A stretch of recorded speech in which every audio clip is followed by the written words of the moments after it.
할렐루야. 오늘 이 새벽에도 또 말씀과 기도로 하루를 시작하는 여러분 가운데 주님의 크신 사랑과 은혜가 함께 하시기를 축복합니다. 우리 시간 다 같이 찬송하면서 목요일 새벽 기도에 시작하겠습니다. 찬송 216장 우리 옛날 통합 찬송가는 356장입니다.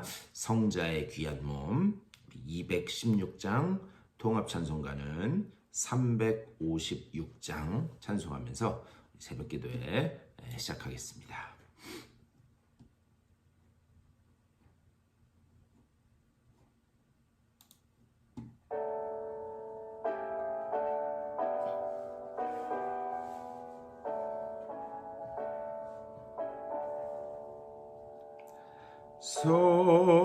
성자의 귀한 몸 날 위하여 버리신 그 사랑 고마워라.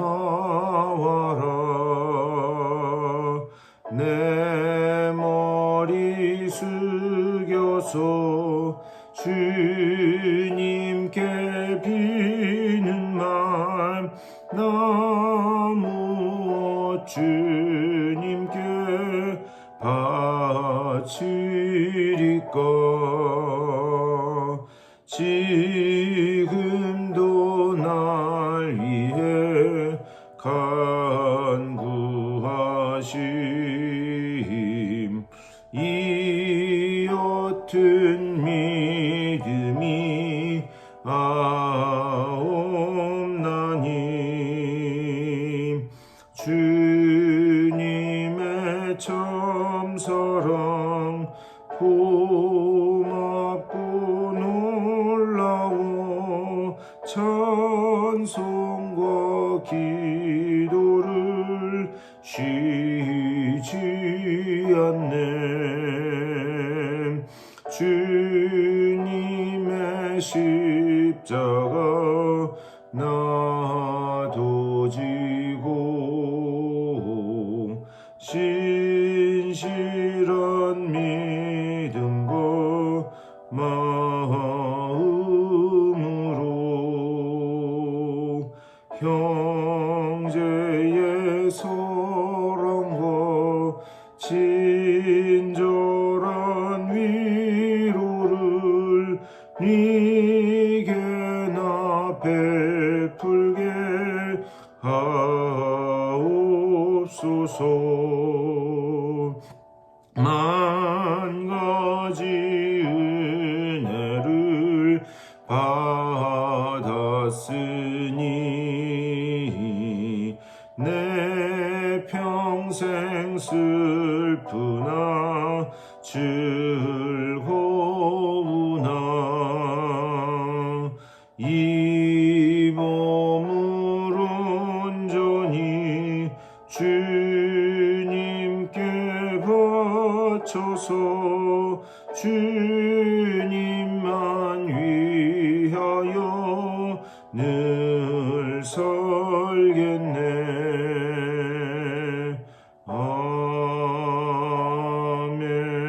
아멘. 다 같이 기도하겠습니다. 주님의 은혜를 감사드립니다. 우리들에게 귀한 한날 허락하여 주시고 또 주님 안에서 하루를 시작하게 하시니 감사를 드립니다.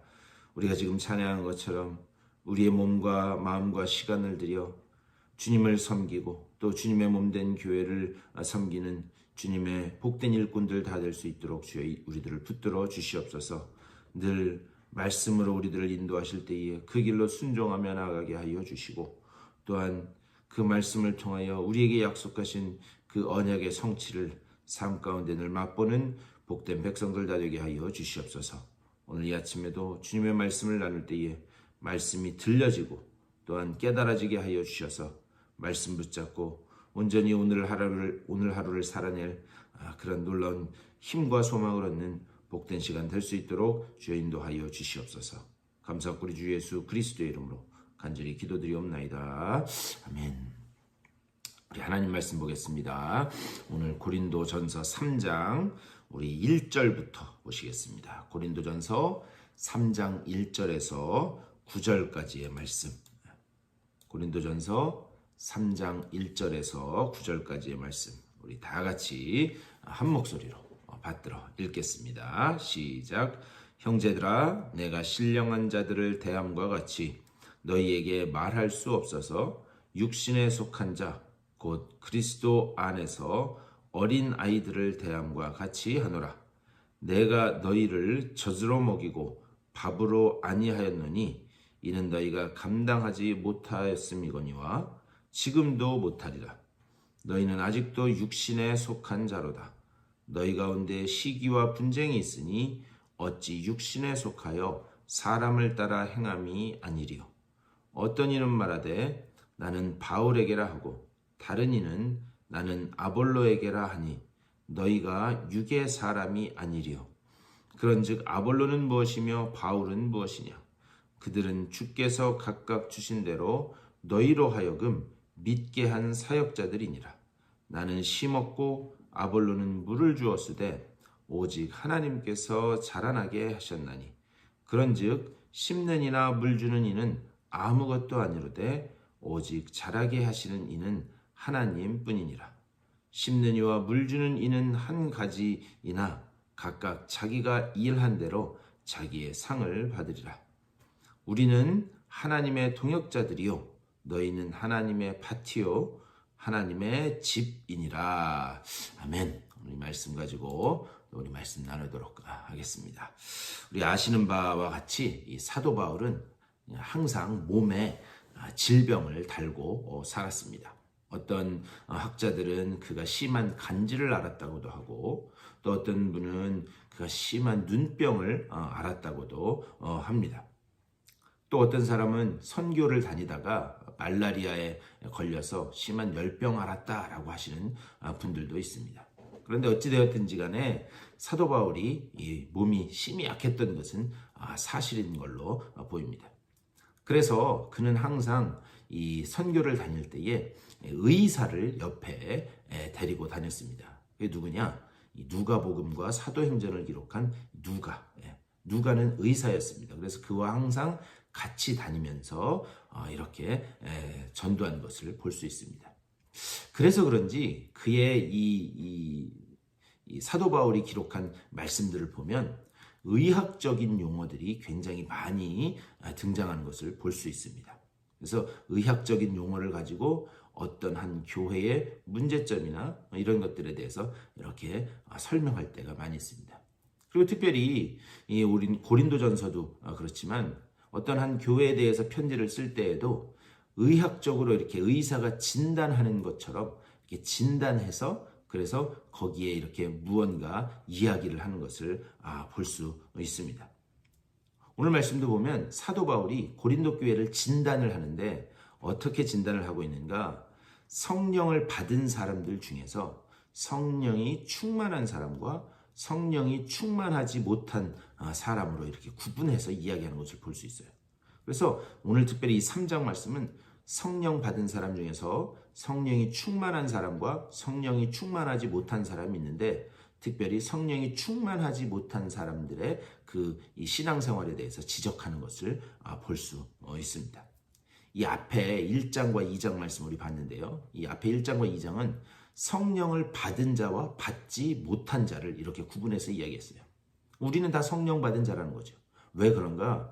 누구든지 성령이 아니고서는 그리스도를 주라 고백할 수 없다라는 그 말씀을 통해서 우리가 이미 그리스도를 주님이라고 고백한다면 성령이 우리 가운데 계신 거라는 거죠.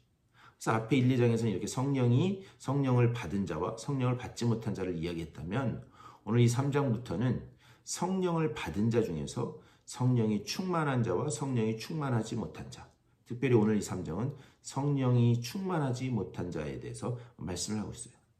아니 그렇다면 성령을 받았는데 성령이 충만하지 못할 수가 있는가? 얼마든지 가능하다라는 거죠.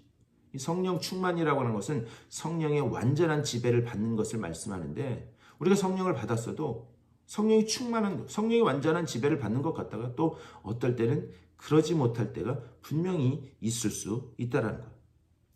그런데 우리가 반드시 기억해야 되는 것은 뭐냐? 우리가 성령의 완전히 지배를 받지 못한다고 해서 성령이 내 안에 계시지 않는 것이냐? 그것은 아니라는 거죠. 성령이 계시긴 하지만 우리가 얼마든지 성령이 충만한 때와 그렇지 못한 때가 왔다 갔다 할 수 있다라는 사실을 우리는 기억해야 됩니다. 자, 그런데 사도 바울은 이런 사람들을 틀렸다 이렇게 이야기하지 않습니다. 너희들이 틀렸다라고 이야기하지 않고 너희들이 어리다라고 그렇게 이야기합니다. 1절에서 그렇게 말씀해요. 형제들아, 내가 신령한 자들을 대함과 같이 너희에게 말할 수 없어서 육신에 속한 자 곧 그리스도 안에서 어린 아이들을 대함과 같이 하노라 이렇게 말씀합니다. 사도 바울은 뭐라고 이야기하는가? 고린도 교회 성도들을 신령한 자들을 대함과 같이 그렇게 너희들에게 말할 수 없다 그렇게 이야기합니다. 이 고린도 교회 성도들의 특성이 어쨌는가?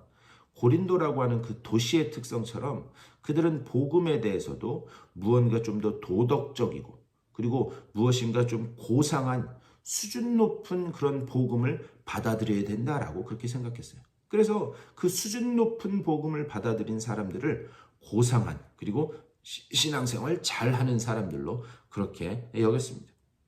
근데 사도 바울이 이 고린도 교회를 진단을 해보니까 내가 볼 때는 아직 너희가 어리다. 그래서 어린아이 대하듯이 내가 너희들에게 말씀을 전하겠다라고 그렇게 기록하고 있습니다.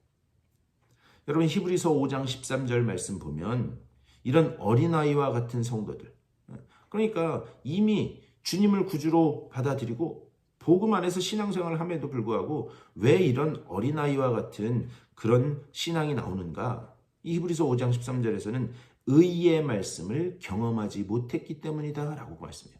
의의 말씀을 경험하지 못했다. 자, 여기서 경험하지 못했다라고 하는 이 경험이라고 하는 이 단어는 직접 살을 맞대고 같이 살면서 체험한 것을 말하는 그런 용어입니다. 그러니까요, 우리도 어떤 사람에 대해서 잘 알 수 있어요. 그런데 우리가 그 사람에 대해서 잘 안다라고 하는 그런 것과 그 사람과 직접 살을 맞대고 살면서 체험한 것하고는 전혀 차원이 다르다. 그러니까 너희들이 어린 이유는 뭐냐? 하나님의 말씀을 너희가 듣고 배우고 그리고 공부했지만 우리도 그럴 수 있죠. 우리도 하나님의 말씀을 듣습니다. 그리고 하나님의 말씀을 들으면서 마음에 감동도 있고 눈물도 흘려요. 근데 중요한 것은 무엇인가? 그 말씀을 가지고 정말 피 흘리기까지 처절하게 살아낸 그런 순종의 모습이 없다. 그런 사람들을 어리다라고 그렇게 말씀하는 거예요. 그러니까 우리가 지적으로 아는 것과 내가 체험해서 내가 직접 그 말씀을 가지고 살아내서 살아낸 그 경험하고는 전혀 차원이 다른 것이다. 이것은 제대로 깨달은 것이 아니다. 그래서 사도 바울이 이 고린도 교회를 이렇게 진단하면서 사도 바울이 말씀하는 거예요. 내가 너희를 신령한 자로 그렇게 대할 수 없다. 아직 이빨도 나지 않은 그런 어린아이인데 내가 어떻게 너희들에게 단단한 식물을 먹일 수 있겠느냐. 지금 그런 식으로 이야기를 하고 있는 거예요. 이것을 말하는 것이 2절과 3절의 말씀입니다. 내가 너희를 젖으로 먹이고 밥으로 아니하였느니 이는 너희가 감당하지 못하였음이거니와 지금도 못하리라. 너희는 아직도 육신에 속한 자로다. 너희 가운데 시기와 분쟁이 있으니 어찌 육신에 속하여 사람을 따라 행함이 아니리요. 이렇게 말씀합니다. 그렇다면 왜 이런 고린도 교회 성도들을 어리다 그렇게 이야기하는가? 너희 가운데 시기와 분쟁이 있기 때문이다. 너희 가운데 분쟁과 시기가 있기 때문에 너희는 어리다. 그 분쟁의 내용이 뭐냐? 그게 4절과 5절의 말씀이에요. 어떤 이는 말하되 나는 바울에게라 하고 다른 이는 나는 아볼로에게라 하니 너희가 육의 사람이 아니리요. 그런즉 아볼로는 무엇이며 바울은 무엇이냐? 그들은 주께서 각각 주신 대로 너희로 하여금 믿게 한 사역자들이니라. 자, 바울이 이 말씀을 하는 이유는 뭐냐? 지금 고린도 교회 성도들은 교회의 주인이 누구인지를 몰랐다는 거예요. 여러분, 교회의 머리이면서 주인이 누구신가? 바로 그리스도시. 우리 주님이십니다. 그런데 고린도 교회 성도들이 이것을 지금 모르고 있다.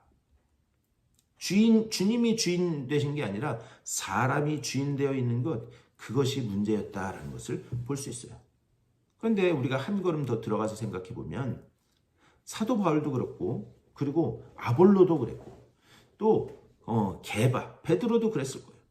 아마 그들이 내가 이 교회의 주인이다 그렇게 하지 않았을 겁니다. 그런데 사람들이 신앙생활 하면서 나는 이 사람이 더 좋아. 나는 저 사람이 더 좋아. 결국 그렇게 누구 사람을 따라가게 한 것은 결국 그 교회의 성도들이었다라는 데 문제가 있습니다. 그러니까 사람을 따라가다 보니까 교회 목회자가 또 교회의 리더가 우상처럼 되어버리는 그런 결과가 나타나게 되었다라고 하는 거죠. 그것은 물론 그거의 최종적인 책임은 목회자에게 있겠지만 그렇게 서로 누군가를 따라가고 누군가를 중심으로 파당을 만드는 것, 그런 책임에서 성도들의 책임도 결코 작다 할 수 없다라는 것을 지금 사도 바울은 말씀하고 있는 거예요. 그래서 사도 바울이 결론적으로 이야기하는 거예요. 우리는 하나님의 종에 불과하다. 우리는 하나님의 종의 사역자에 불과하다. 그것이 5절의 말씀입니다. 그리고 난 다음에 6절과 7절에서 이 말씀을 하는 거예요. 나는 심었고 아볼로는 물을 주었으되 오직 하나님께서 자라나게 하셨나니 그런즉 심는 이나 물 주는 이는 아무것도 아니로되 오직 자라게 하시는 이는 하나님뿐이니라. 이 말씀이 무슨 이야기냐? 씨를 뿌리고 그리고 심어서 꽃이 피고 열매가 맺게 하기까지 그 생명에 관해서 직접적으로 관여할 수 있는 사람은 누구냐? 하나님밖에 안 계시다는 거예요. 그 생명에 직접적으로 관여할 수 있는 분은 하나님밖에 없다. 그냥 아볼로도 그렇고 나도 그렇고 우리는 씨를 뿌리고 그냥 심었을 뿐이고 그것을 자라고 열매 맺어서 그 속에 생명이 꽃피게 하시는 것, 그것은 하나님뿐이시다라는 것을 지금 사도 바울은 이렇게 말씀하고 있어요. 결국 우리가 교회의 그런 그 부흥과 성장과 그리고 교회의 어떤 생명력도 그것이 인간이 하는 게 아니라는 거죠. 우리는 그냥 하나님의 말씀에 따라서 순종하면서 씨를 뿌릴 뿐이고, 그리고 우리는 하나님이 이렇게 하라 명령하셨으면 그곳에 가서 그냥 꽃을 심는 그 역할밖에 할 수 없다는 거예요. 결국 그 교회가 자라게 하는 것과 교회가 성장하게 하는 것, 그리고 교회 안에서 생명력이 일어나게 하는 것, 그것은 인간이 하는 것이 아니라 하나님이 하시는 것이다 라고 하는 사실을 우리는 절대 놓쳐서는 안 된다라고 하는 사실을 오늘 말씀을 통해서 하나님은 우리들에게 하고 계시다라는 사실입니다. 그래서 우리는 교회를 신비한 공동체다 그렇게 이야기할 수밖에 없어요. 아니, 능력 있고 아주 훌륭한 사람들이 모이면 다 잘 될 것 같아요. 그런데 그것에 의해서 교회가 자라나고 성장해가는 게 아니다라고 하는 거죠. 그래서 교회는 신비한 공동체다. 하나님의 은혜를 구할 수밖에 없는 공동체다라고 그렇게 이야기하는 겁니다. 오늘 이 말씀을 생각하면서 우리가 기도해야 될 것은 무엇인가? 하나님, 주님 오시기까지 우리 교회 공동체가 하나님과의 깊은 관계 속에서 하나님이 말씀하실 때 순종하며 씨를 뿌리는, 그리고 오직 하나님이 말씀하시면 거기에 순종하며 따라가는 그런 믿음의 공동체 되게 하여 주시옵소서. 하나님께서 자라게 하시고 열매 맺게 하실 그때까지 오직 하나님이 명령하시는 그 길로만 가는 우리 공동체가 되게 하여 주시옵소서. 또 그 일에 온전히 쓰임받는 내가 되게 하여 주시옵소서. 오늘도 그렇게 기도함으로 말씀 가운데서 승리하시는 여러분의 삶 다 되시기를 주님의 이름으로 간절히 축원합니다. 우리 말씀을 생각하면서 또 교회를 위해서 우리 특별히 몸이 아픈 분들 그리고 마음이 아픈 분들을 위해서 기도해 주시고 여러분들의 개인적인 기도의 제목들을 놓고 기도하시고 삶의 자리로 돌아가시도록 하겠습니다. 우리 다 같이 한 목소리로 기도하며 나아가겠습니다. 우리 주님의 크신 사랑과 은혜를 감사드립니다. 아버지, 오늘 이 아침에도 또 기도로 하루를 시작하게 하시니 감사를 드립니다. 주여, 우리가 오직 하나님의 말씀을 따라서 하나님께서 우리들에게 말씀하실 때에 그 길로만 순종하며 나아가는 우리 모두가 될 수 있도록 인도하여 주시옵소서. 아직 어린아이와 같은 그런 신앙생활을 하는 것이 아닌지 아버지, 우리들 다시 한번 되돌아오게 하여 주시고, 아버지, 정말 오직 성령의 그 충만함으로 아버지 성령의 완전한 지배를 받음으로 아버지 성령께서 우리에게 명령하실 때에 그 길로만 순종하며 나아가는 우리 모두가 될 수 있도록 인도하여 주시옵소서. 우리 교회가 아버지 이런 성령 충만한 자들로 아버지 가득가득 채워질 수 있도록 주 인도하여 주시옵소서. 오직 하나님께서 우리들에게 말씀하시고 아버지 정말 우리들에게 가서 씨 뿌리라 명령하실 때에 그 길로 순종하며 나아가는 그런 복된 일꾼들이 계속해서 아버지 일어나게 하여 주시고, 그 가운데 하나님 우리에게 가지고 계신 그 뜻이 어디인가, 하나님께서 우리에게 지시하시는 곳이 어디인가를 먼저 살피며 그 길로만 나아가는 우리 교회가 될 수 있도록 인도하여 주시옵소서. 교회의 머리 되신 그 주님, 아버지여, 교회의 주인 되신 아버지여, 그 주님의 명령을 따라 몸된 우리가 아버지여 온전히 한 형제 자매, 아버지여 진정한 그런 온전한 몸을 이루어 아버지여 주님과의 또 깊은 관계 속에서 아버지여 그 깊은 영적인 단계로만 들어가는 그것을 사모하고 따라가는 아버지여 믿음의 공동체 될 수 있도록 인도하여 주시옵소서. 특별히 우리 교회의 몸과 마음의 연약함으로 인하여 고통받는 이들이 있습니다. 아버지여 그들을 불쌍히 여겨 주시옵소서. 주여 그들을 불쌍히 여기시고 그들 한 분 한 분 주님 찾아가 주시옵소서. 주님이 치유하시고 회복하시고 새롭게 하시는 귀한 역사를 아버지여 보게 하여 주시옵소서. 하나님이 어떻게 그들을 살리시는지, 아버지여 하나님이 그들을 어떻게 회복시키시는지를 보며 살아계신 하나님의 그 놀라운 은혜를 찬양하는 그날이 어서 속히 올 수 있도록 주여 인도하여 주시옵소서. 오늘 하루도 말씀과 기도로 하루를 시작하는 주님의 귀한 백성들입니다. 주여 한 분 한 분 그 처소에 찾아가시사 주님 치유의 놀라운 은혜로 아버지 주님 주시는 평안으로 주님 주시는 능력으로 채워주셔서 오늘 하루도 주님의 은혜 안에 뛰놀며 아버지 정말 주님의 그 은혜를 찬양하는 아버지 복된 주의 백성들의 삶 될 수 있도록 주여 붙잡아 주시고 좀 인도하여 주시옵소서.